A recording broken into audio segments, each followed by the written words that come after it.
ଆପଣମାନଙ୍କ ପାଇଁ ନେଇକି ଆସିଛି ଆଜି ସକାଳର କେତୋଟି ଗୁରୁତ୍ୱପୂର୍ଣ୍ଣ ଖବର। ସେଥିପାଇଁ ଭିଡିଓକୁ ଶେଷ ପର୍ଯ୍ୟନ୍ତ ଦେଖିବାକୁ ମୋର ଅନୁରୋଧ। ଚାଲନ୍ତୁ ଆଜି ସକାଳର ଖବର ଉପରେ ନଜର ପକାଇବା। ପ୍ରଥମ ଖବର, ଏବାର କଟକ ଯାଏଁ ଗଡ଼ିବ ମେଟ୍ରୋ। 2027ରେ ସରିବ କାମ। ଓଡ଼ିଶା ସରକାର ନିଶ୍ଚିତ କରିଛନ୍ତି ଯେ ଭୁବନେଶ୍ୱର ମେଟ୍ରୋ ରେଳ ପ୍ରକଳ୍ପକୁ ବାତିଲ କରାଯିବ ନାହିଁ, ବରଂ ଏହାର ସମ୍ପ୍ରସାରଣ କରାଯିବ। ପୂର୍ବ ଯୋଜନା ଅନୁଯାୟୀ ମେଟ୍ରୋର ପ୍ରଥମ ପର୍ଯ୍ୟାୟ ତ୍ରିଶୁଳିଆରେ ଶେଷ ହୋଇଥାନ୍ତା। ତେବେ ନଗର ଉନ୍ନୟନ ମନ୍ତ୍ରୀ କୃଷ୍ଣଚନ୍ଦ୍ର ମହାପାତ୍ର କହିଛନ୍ତି ଯେ ଏଥିରେ ଯାତ୍ରୀମାନଙ୍କ ପାଇଁ ବ୍ୟବହାରକାରିତାର ଅଭାବ ରହିଛି। ସେ କଟକକୁ ରୁଟ୍ ସମ୍ପ୍ରସାରଣ ଘୋଷଣା କରିଥିଲେ, ଯାହା ମେଟ୍ରୋ ଉଭୟ ପ୍ରମୁଖ ସହରକୁ ପ୍ରଭାବଶାଳୀ ଭାବରେ ସେବା ଯୋଗାଇବ ଏବଂ ଦୈନନ୍ଦିନ ଟ୍ରାଫିକ୍ ଭିଡ଼କୁ ସମାଧାନ କରିବ। 2025 ଏପ୍ରିଲ ସୁଦ୍ଧା ନିର୍ମାଣ ଆନୁଷ୍ଠାନିକ ଭାବରେ ଆରମ୍ଭ ହୋଇଛି। ଭୁବନେଶ୍ୱର ମେଟ୍ରୋ ରେଳ କର୍ପୋରେସନ ଲିମିଟେଡ୍ ଏକ ପ୍ରି କାଷ୍ଟିଂ ୟୁନିଟ୍ ଏବଂ କୋଚ୍ ରକ୍ଷଣାବେକ୍ଷଣ ଡିପୋ ଆରମ୍ଭ କରିଛି। ଏହି ସମୟର ପ୍ରଥମ ପର୍ଯ୍ୟାୟ ପାଇଁ ଡିସେମ୍ବର 27 ପାଇଁ ସମାପ୍ତି ଲକ୍ଷ୍ୟ ରଖାଯାଇଛି। ପ୍ରାରମ୍ଭରେ 3ଟି କୋଚ୍ ସହିତ 13ଟି ଟ୍ରେନ୍ ପ୍ରତିଦିନ ଚଳାଚଳ କରିବ, ଯାହାର ଯାତ୍ରୀ ସଂଖ୍ୟା 95,000 ହେବ ବୋଲି ଆକଳନ କରାଯାଇଛି। ଏହା ସହିତ ମେଟ୍ରୋ ଷ୍ଟେସନ ଏବଂ କୋଚ୍ ସେମାନଙ୍କର ଡିଜାଇନରେ ଓଡ଼ିଶାର ସାଂସ୍କୃତିକ ସାରକୁ ମଧ୍ୟ ପ୍ରତିଫଳିତ କରିବ ବୋଲି ଖବର ମିଳିଛି। ପରବର୍ତ୍ତୀ ଖବର, ଟିକେ ଔଷଧ ଦୋକାନରେ ଇଞ୍ଜେକ୍ସନ ଫୋଡ଼ିଲେ ହେବ ଦୃଢ଼ କାର୍ଯ୍ୟାନୁଷ୍ଠାନ। ରାଜ୍ୟର ଔଷଧ ଦୋକାନରେ ରୋଗୀମାନଙ୍କୁ ଇଞ୍ଜେକ୍ସନ ଦିଆଯିବାକୁ ନେଇ ରାଜ୍ୟ ସରକାର ଚିନ୍ତା ପ୍ରକଟ କରିଛନ୍ତି।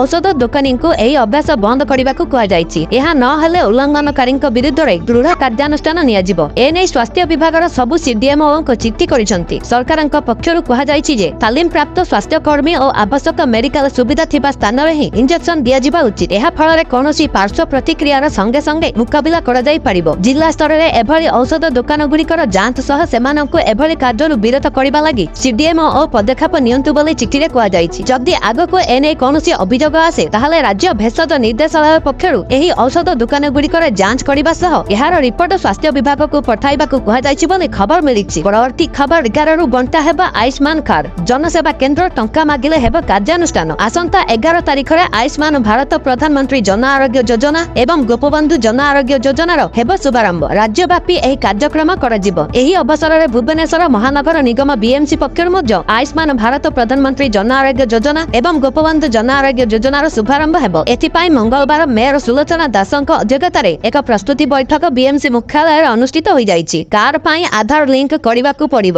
ଯଦି କୌଣସି ଜନସେବା କେନ୍ଦ୍ର ଏଥିପାଇଁ ଟଙ୍କା ଦାବି କରନ୍ତି, ତାହେଲେ କାର୍ଯ୍ୟାନୁଷ୍ଠାନ ନେବାକୁ ଚେତାବନୀ ଦିଆଯାଇଛି। କେଉଁମାନେ କାର୍ଡ ପାଇବେ, ଏହାର ଅବଧି କେତେ ଦିନ ରହିବ, କେଉଁମାନଙ୍କୁ କେତେ ଟଙ୍କା ପର୍ଯ୍ୟନ୍ତ ସ୍ୱାସ୍ଥ୍ୟ ଚିକିତ୍ସା ସୁବିଧା ମିଳିପାରିବ ଆଦି ସମ୍ପର୍କରେ ଲୋକମାନଙ୍କୁ ସଚେତନ କରାଇବା ପାଇଁ 11 ତାରିଖରେ ମହାନଗର ନିଗମ ଅଞ୍ଚଳରେ ଥିବା 22 ଗୋଟି ସ୍ୱାସ୍ଥ୍ୟ କେନ୍ଦ୍ରରେ ଏକକାଳୀନ ସଚେତନତା କାର୍ଯ୍ୟକ୍ରମ କରାଯିବ। ପ୍ରତି ୱାର୍ଡର 25 ଜଣ ହିତାଧିକାରୀଙ୍କୁ କାର୍ଡ ଦିଆଯିବ। ପରେ ପର୍ଯ୍ୟାୟକ୍ରମେ ସମସ୍ତ ବିପିଏଲ୍ ତଥା ପୂର୍ବରୁ ବିଜୁ ସ୍ୱାସ୍ଥ୍ୟ କାର୍ଡ ପାଇଥିବା ସମସ୍ତ ହିତାଧିକାରୀଙ୍କୁ ଏହି କାର୍ଡ ପ୍ରଦାନ କରାଯିବ ବୋଲି ଖବର ମିଳିଛି। ପରବର୍ତ୍ତୀ ଖବର, ମୁଖ୍ୟମନ୍ତ୍ରୀ ମୋହନ ଚରଣ ମାଝୀ ଓଡ଼ିଶାର ଯୁବକ ଯୁବତୀମାନଙ୍କୁ ଦେଲେ ବଡ଼ ଖୁସି ଖବର। ଚାକିରି ଦେବେ ମୁଖ୍ୟମନ୍ତ୍ରୀ। ଗୋଟିଏ ପଟେ ମୁଖ୍ୟମନ୍ତ୍ରୀ ମୋହନ ଚରଣ ମାଝୀ 2 ଦିନିଆ ଦିଲ୍ଲୀ ଗସ୍ତରେ ଯାଇ ଦେଶର ବହୁ ଶିଳ୍ପ ନେତୃତ୍ୱଙ୍କ ସହ ଆଲୋଚନା କରିଛନ୍ତି। ମଙ୍ଗଳବାର ରାଜ୍ୟରେ ପୁଞ୍ଜିନିବେଶ ନେଇ 13ଟି କମ୍ପାନୀ ସହ ମୁଖ୍ୟମନ୍ତ୍ରୀ ଚୁକ୍ତି ସ୍ୱାକ୍ଷର କରିଛନ୍ତି। ବିଭିନ୍ନ କମ୍ପାନୀ ସହ ହୋଇଥିବା ଏହି ଚୁକ୍ତି 1,03,090 କୋଟି ଟଙ୍କାର ପୁଞ୍ଜି ଆକର୍ଷିତ କରିଥିବା ବେଳେ 95,915 ନିଯୁକ୍ତି ସୁଯୋଗ ସୃଷ୍ଟି କରିବ ବୋଲି ଆଶା କରାଯାଉଛି। ଫଳରେ ଓଡ଼ିଶାର ଯୁବକ ଯୁବତୀମାନଙ୍କୁ ନିଯୁକ୍ତି ମିଳିବ ବୋଲି ଖବର ମିଳିଛି। ପରବର୍ତ୍ତୀ ଖବର, ଶିକ୍ଷକଙ୍କ ବିରୋଧ ପରେ ପୁଣି ସ୍କୁଲ ସମୟ ପରିବର୍ତ୍ତନ କଲେ ଡିଇଓ। ଖୋର୍ଦ୍ଧା ଜିଲ୍ଲାରେ କାର୍ଯ୍ୟରତ ସ୍କୁଲ ଶିକ୍ଷକଙ୍କ ସମୟରେ ପରିବର୍ତ୍ତନ ହୋଇଛି। ଏଣିକି ସମସ୍ତ ଶିକ୍ଷକ ସ୍କୁଲରେ ସକାଳ 6:30ରୁ 10:30 ଯାଏଁ ରହିବେ। ଆଗରୁ ସ୍କୁଲରେ 12:30 ଯାଏଁ ରହିବାକୁ ଜିଲ୍ଲା ଶିକ୍ଷାଧିକାରୀଙ୍କ ପକ୍ଷରୁ ଚିଠି କରାଯାଇଥିଲା, କିନ୍ତୁ ଏହାକୁ ବିରୋଧ କରିଥିଲେ ସ୍କୁଲ ଶିକ୍ଷକ। ସମାନ ସମୟସୀମା କମାଇବା ପାଇଁ ଖରାକୁ ଦୃଷ୍ଟିରେ ରଖି ସମୟସୀମା ଧାର୍ଯ୍ୟ କରିବା ପାଇଁ ସ୍କୁଲ ଶିକ୍ଷକମାନେ ଦାବି କରି ଆସୁଥିଲେ। ଏହାକୁ ବିଚାର କରି ସ୍କୁଲ ଶିକ୍ଷକଙ୍କ ସମୟକୁ କମାଇଛନ୍ତି ଶିକ୍ଷା ଅଧିକାରୀ। ଏଣିକି 12:30 ପରିବର୍ତ୍ତେ ସ୍କୁଲରେ ସକାଳ 10:30 ପର୍ଯ୍ୟନ୍ତ ରହିବେ ଶିକ୍ଷକ। ଖରା ପାଇଁ ବିଦ୍ୟାଳୟ ଗଣଶିକ୍ଷା ବିଭାଗ ପକ୍ଷରୁ ସକାଳ 6:30ରୁ 10:30 କରାଯାଇଛି। ଏହା ପରେ ଖୋର୍ଦ୍ଧା ଡିଇଓଙ୍କ ପକ୍ଷରୁ ଚିଠି କରି କୁହାଯାଇଥିଲା ଯେ ସ୍କୁଲରେ ଛାତ୍ରଛାତ୍ରୀ 10:30 ଯାଏଁ ରହିବେ। ଏହା ପରେ ବିଦ୍ୟାଳୟରେ ଅନ୍ୟ ଅଫିସିଆଲ କାର୍ଯ୍ୟ ପାଇଁ 12:30 ଯାଏଁ ରହିବେ। ତେବେ ଭୀଷଣ ଖରାକୁ ଦୃଷ୍ଟିରେ ରଖି ଶିକ୍ଷକମାନେ ସ୍କୁଲ ସମୟକୁ 10:30 କରିବା ପାଇଁ ଜିଦି କରିଥିଲେ। ଏହା ପରେ ବର୍ତ୍ତମାନ 10:30 କରିବା ପାଇଁ ନିଷ୍ପତ୍ତି ନିଆଯାଇଛି ବୋଲି ଖବର ମିଳିଛି। ପରବର୍ତ୍ତୀ ଖବର, ଲଞ୍ଚ ହେଲା ନୂଆ ଆଧାର ଆପ୍। ଏଣିକି ଆଉ ନେବାକୁ ପଡ଼ିବ ନାହିଁ ଆଧାର କାର୍ଡ ଫଟୋକପି। ଏଣିକି ଆଧାର କାର୍ଡ ବଦଳରେ ଆଧାର ଆପ୍ ବ୍ୟବହାର ହେବ। ମୋଦି ସରକାର ଏକ ନୂତନ ଆଧାର ଆପ୍ ଲଞ୍ଚ କରିଛନ୍ତି। ଏହି ଆପ୍ ସାହାଯ୍ୟରେ ଆଧାର କାର୍ଡର ଫଟୋକପି ନେବାକୁ ପଡ଼ିବ ନାହିଁ। ଆଧାର କାର୍ଡ ମଧ୍ୟ ଦେଖାଇବାକୁ ପଡ଼ିବ ନାହିଁ। ୟୁପିଆଇ ପରି QR କୋଡ୍ ସ୍କାନ କରି ସମସ୍ତ ସେବା ପାଇପାରିବେ। ଆଧାର ଉପଭୋକ୍ତାଙ୍କ ତଥ୍ୟ ସୁରକ୍ଷିତ ନାହିଁ। ଏହା ଦ୍ୱାରା ଠକେଇ ହ୍ରାସ କରିବ।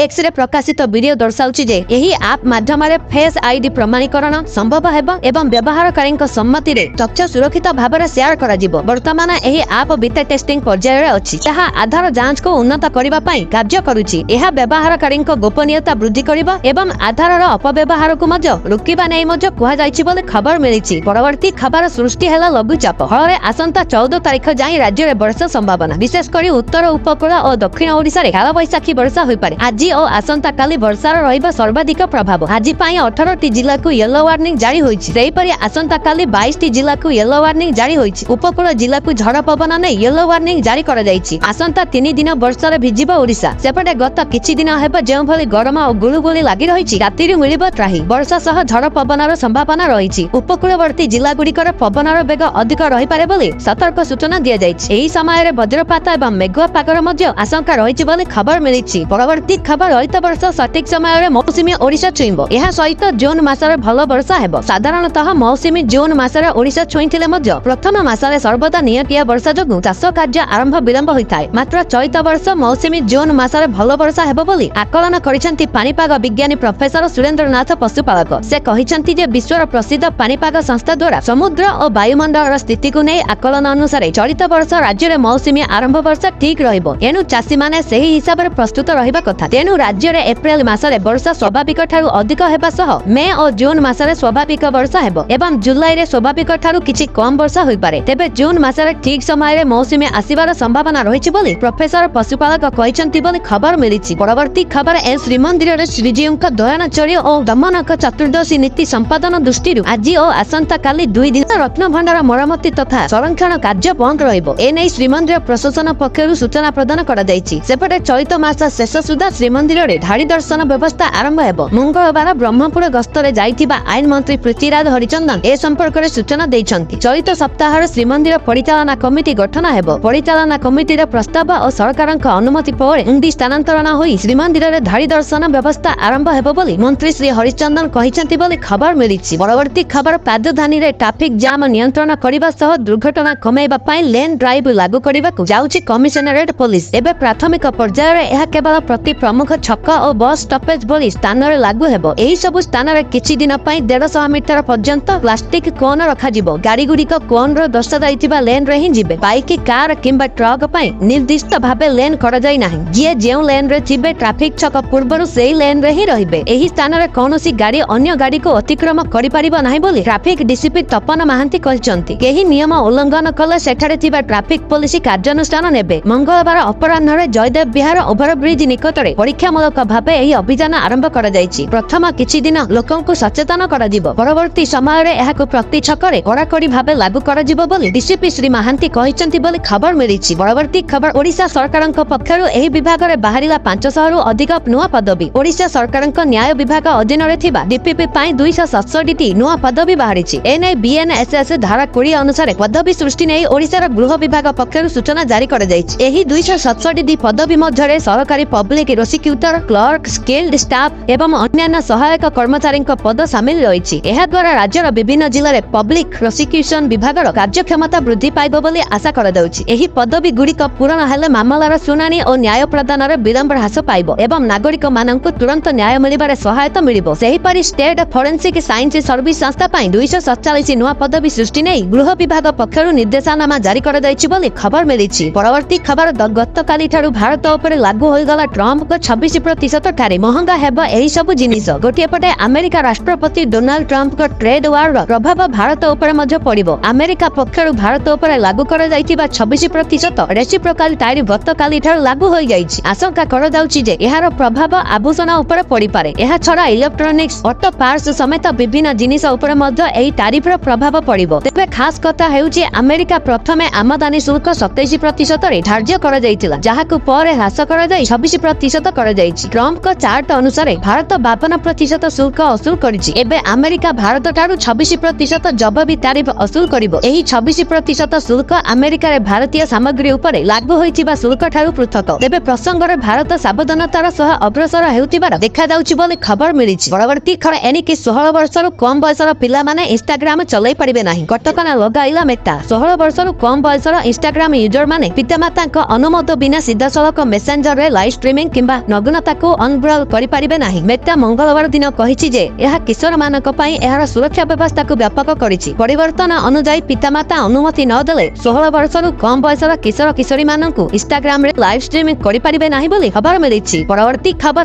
ବର୍ଷରେ ପଦାର୍ପଣ କଲା ମୁଦ୍ରା ଯୋଜନା। ମୋଦି ସରକାରଙ୍କ ବହୁ ଚର୍ଚ୍ଚିତ ଯୋଜନା ଭିତରେ ମୁଦ୍ରା ଯୋଜନା ଥିବା ବେଳେ ଏହା 10 ବର୍ଷରେ ପାଦ ଦେଇଛି। ଆଉ ଏହି ଅବସରରେ ପ୍ରଧାନମନ୍ତ୍ରୀ ମୋଦି ମୁଦ୍ରା ଲାଭାର୍ଥୀଙ୍କୁ ନିଜ ଦିଲ୍ଲୀ ସ୍ଥିତ ବାସଭବନକୁ ଡାକି ସେମାନଙ୍କ ସହ ଆଲୋଚନା କରିଛନ୍ତି ଏବଂ ମୁଦ୍ରା ଯୋଜନା ସେମାନଙ୍କ ଆର୍ଥିକ ସ୍ଥିତିକୁ କେତେ ଲାଭଦାୟକ ସାଜିଲା ସେମାନଙ୍କ ଅନୁଭୂତି ପଚାରିଛନ୍ତି। ପ୍ରଧାନମନ୍ତ୍ରୀ ମୁଦ୍ରା ଯୋଜନାର ବଢିଛି ଲାଭାର୍ଥୀଙ୍କ ଆୟ। ଉପକୃତ ହୋଇଛନ୍ତି 50 କୋଟିରୁ ଅଧିକ ହିତାଧିକାରୀ। ବିନା କୌଣସି ବନ୍ଧକରେ ଋଣ ନେଇ ସେମାନେ ଆରମ୍ଭ କରିଛନ୍ତି ବ୍ୟବସାୟ। ଆଉ ଏହାର ସୁଫଳ ଏବେ ମିଳିଛି। 50 କୋଟିରୁ ଅଧିକ ହିତାଧିକାରୀ 33 ଲକ୍ଷ କୋଟି ଋଣ ନେଇଛନ୍ତି। ସେମାନଙ୍କ ମଧ୍ୟରୁ 68% ମହିଳା ହିତାଧିକାରୀ। ଲାଭାର୍ଥୀଙ୍କ ମଧ୍ୟରୁ 50% ଅନୁସୂଚିତ ଜାତି ଓ ଅନୁସୂଚିତ ଜନଜାତି ଓ ଅନ୍ୟାନ୍ୟ ପଛୁଆ ବର୍ଗର। ତେବେ 8 ଜୁଲାଇ 2015ରେ ଆରମ୍ଭ ହୋଇଥିଲା ମୁଦ୍ରା ଯୋଜନା। ମୋଦି ସରକାରଙ୍କ ଏହି ଯୋଜନାରେ 33 କୋଟି ଟଙ୍କା ଦେଶର ବିଭିନ୍ନ ହିତାଧିକାରୀଙ୍କୁ ବିନା ଗ୍ୟାରେଣ୍ଟିରେ ଦିଆଯାଇ ସାରିଲାଣି। ଲାଭାର୍ଥୀଙ୍କୁ ମୋଦି କହିଛନ୍ତି ଯେ ଭାରତର ଯୁବପିଢ଼ିଙ୍କ ପାଖରେ ଅନେକ ଉଦ୍ୟୋଗୀ ଦକ୍ଷତା ରହିଛି। ଯଦି ସେମାନଙ୍କୁ ଟିକିଏ ସାହାଯ୍ୟ ମିଳେ ତାହେଲେ ସେମାନେ ସଫଳ ହୋଇପାରିବେ ବୋଲି ମୋଦି କହିଛନ୍ତି ବୋଲି ଖବର ମିଳିଛି। ତ ଦର୍ଶକ ବନ୍ଧୁ,